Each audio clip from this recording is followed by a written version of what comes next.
Chapter 36. Gary Murphy got home at a little past 5 on the following afternoon, January 14. He'd gone into the office just outside Wilmington. Only a few people had been there, and he'd planned to get some useless paperwork done. He had to make things look good for a little while longer. He'd ended up thinking about larger subjects. The master plan. Gary just couldn't get serious about the paper blizzard of bills and invoices littering his desk. He kept picking up crumpled customer bills, glancing at names, amounts, addresses. Who in their right fucking mind could care about all the invoices, he was thinking to himself. It was all so brutally small-time, so dumb and petty, which was why the job and Delaware was such a good hiding spot for him. So he accomplished absolutely nothing at the office except blowing off a few hours. At least he'd picked up a present for Ronnie on the way home. He bought Ronnie a pink bike with training wheels and streamers. He added a Barbie dream house. Her birthday party was set for 6 o'clock. Missy met him at the front door with a hug and a kiss. Positive reinforcement was her strong suit. The party gave her something to think about. She'd been off his back for days. "Great day, honey. I kid you not. 3 home visits set up for next week. Count them. 3, Gary told her. What the hell? He could be charming when he wanted to be. Mr. Chips goes to Delaware. He followed Missy into the dining room, where she was setting out brightly colored plastic and paper for the party of parties. Missy had already hung a painted sheet on one wall, the kind they held up for football games at UD. University Dumb. This one said, "Go, Ronnie, 7 or bust." "This is pure genius, hon. You can make something out of nothing. This all looks fantastic," Gary said. "Things are sure looking up now." Actually, he was starting to get a little depressed. He felt out of it and wanted to take a nap. The idea of Ronnie's birthday party seemed exhausting suddenly. There sure hadn't been any parties when he was a kid. The neighbors started to arrive right at 6 o'clock. That was good, he thought. It meant the kids really wanted to come. They liked Ronnie. He could see it on all of their little balloon head faces. Several of the parents stayed for the party. They were friends of his and Missy's. He dutifully played bartender while Missy started the kids on an assortment of games. Duck, duck, goose, musical chairs, pin the tail. Everybody was having a good time. He looked at Ronnie, and she was like a spinning top. Gary had a recurring fantasy. He murdered everyone attending a child's birthday party. A birthday party, or maybe a children's Easter egg hunt. That made him feel a little better. Chapter 37. The house was 2-story, white-painted brick on a wooded half-lot. It was already surrounded by cars. Station wagons, jeeps, the family vehicles of suburbia. "This can't be his house," Sampson said as we parked on a side street. "The thing doesn't live here. Jimmy Stewart does." We had found Gary Sinigi, but it didn't feel right. The monster's house was a perfect suburban beauty, a gingerbread house on a well-maintained street in Wilmington, Delaware. It was a little less than 24 hours since we'd spoken to Mrs. Scott in D.C. And that time, we had tracked down Atlantic Heating in Wilmington. We had gathered the original hostage rescue team together. Lights were shining through most of the house windows. A Domino's delivery truck arrived at almost the same time that we did. A lanky blonde kid ran to the door with 4 big pizza boxes in his outstretched arms. The delivery kid got paid, then the truck was gone as quickly as it had come. The fact that it was a nice house in a nice neighborhood made me nervous, even more leery about the next few minutes. Sinigi had always been 2 steps ahead of us. Somehow. "Let's move," I said to Special Agent Scorse. "This is it, folks. The front gates of hell."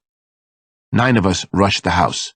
Scorse, Riley, Craig, and 2 others from the Bureau, Sampson, myself, Jeb, Kleppner, Jesse Flanagan. We were heavily armed and wore bulletproof vests. We wanted to end this, right here, right now. I entered through the kitchen. Scorse and I came in together. Sampson was a step behind. He didn't look like a neighborhood dad arriving late for the party, either. "Who are you men? "What's going on?" a woman at the kitchen counter screamed as we burst inside. "Where is Gary Murphy?" I asked in a loud voice. I flashed my ID at the same time. "I'm Alex Cross, police. We're here in connection with the Maggie Rose Dunn kidnapping." "Gary's in the dining room," a second woman standing over a blender said in a trembling voice. "Through here," she pointed. We ran down the connecting hallway. Family pictures were up on the walls. A pile of unopened presents lay on the floor. We had our revolvers drawn. It was a terrifying moment. The children we saw were afraid. So were their mothers and fathers. There were so many innocent people here. Just like Disney World, I was thinking. Just like the Washington Day School. Gary Sinise wasn't anywhere in the dining room. Just more police, kids in birthday hats, pets, mothers and dads with their mouths open in disbelief.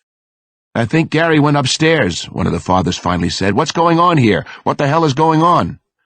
Craig and Riley were already crashing back down the stairs into the front hallway. "Not up here," Riley yelled. One of the kids said, "I think Mr. Murphy went down to the cellar. What'd he do?" We ran back to the kitchen and down to the cellar. Scorse, Riley, and myself. Sampson went back upstairs to double-check. No one was anywhere in the two small cellar rooms. There was a storm door to the outside.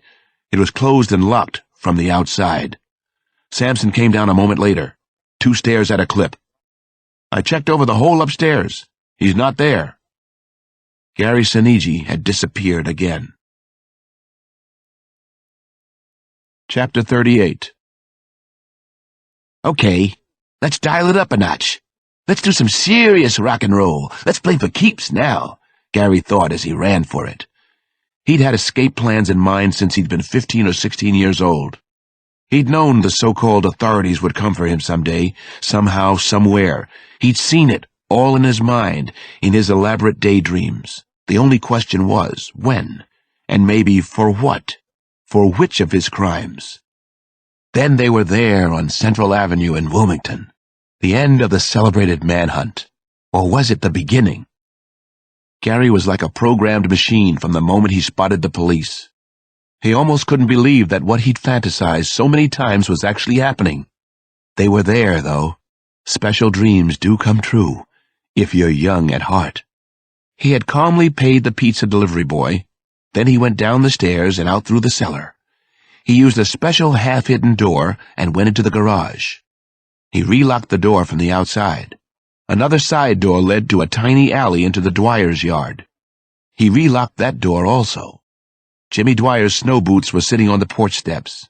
Snow was on the ground. He took his neighbor's boots. He paused between his house and the Dwyer's.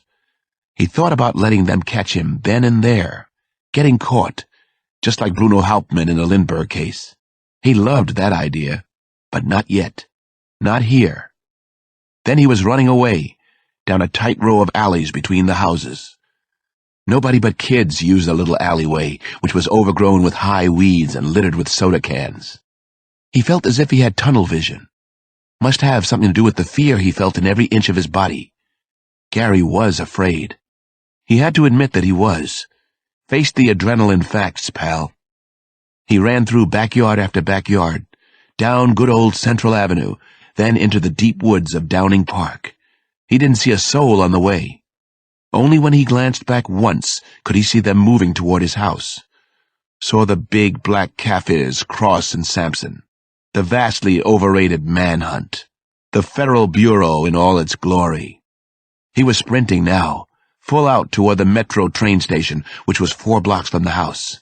This was his link to Philly, Washington, New York, the outside world. He must have made it in 10 flat. Something like that. He kept himself in good shape, powerful legs and arms, a washboard flat stomach. An old VW was parked at the station. It was always parked there, the trusty bug from his unholy youth. The scene of past crimes, to put it mildly. Driven just enough to keep the battery alive. It was time for more fun, more games. The son of Lindbergh was on the move again. Chapter 39. Sampson and I were still at the Murphy house at well past 11 o'clock. The press was gathered behind bright yellow ropes outside. So were a couple of hundred close friends and neighbors from around the community of Wilmington. The town had never had a bigger night. Another massive manhunt had already been set in motion along the eastern seaboard, but also west into Pennsylvania and Ohio. It seemed impossible that Gary Soniji Murphy could get away a second time. We didn't believe he could have planned this escape the way he'd planned the one out of Washington. One of the kids at the party had spotted a local police cruiser doing a ride-by minutes before we arrived in the neighborhood. The boy had innocently mentioned a police car to Mr. Murphy. He had escaped through sheer luck. We'd missed catching him by a few minutes at most. Sampson and I questioned Missy Murphy for more than an hour. We were finally going to learn something about the real Soniji Murphy. Missy Murphy would have fit in with the mothers of the children at Washington Day School. She wore her blonde hair in a no-frills flip. She had on a navy skirt, white blouse, boaters. She was a few pounds overweight, but pretty. "None of you seem to believe this, but I know Gary. I know who he is," she told us. "He is not a kidnapper." She chain-smoked Marlboro Lights as she spoke. That was the only gesture that betrayed anxiety and pain. We talked with Mrs. Murphy in the kitchen. It was orderly and neat, even on party day. I noted Betty Crocker cookbooks stacked beside silver palette cookbooks and a copy of Meditations for Women Who Do Too Much. A snapshot of Gary Soniji Murphy in a bathing suit was stuck up on the fridge. He looked like the all-American father. "Gary is not a violent person. He can't even bear to discipline Ronnie," Missy Murphy was saying to us. That interested me. It fit a pattern of bell curves I'd been studying for years, reports on sociopaths and their children.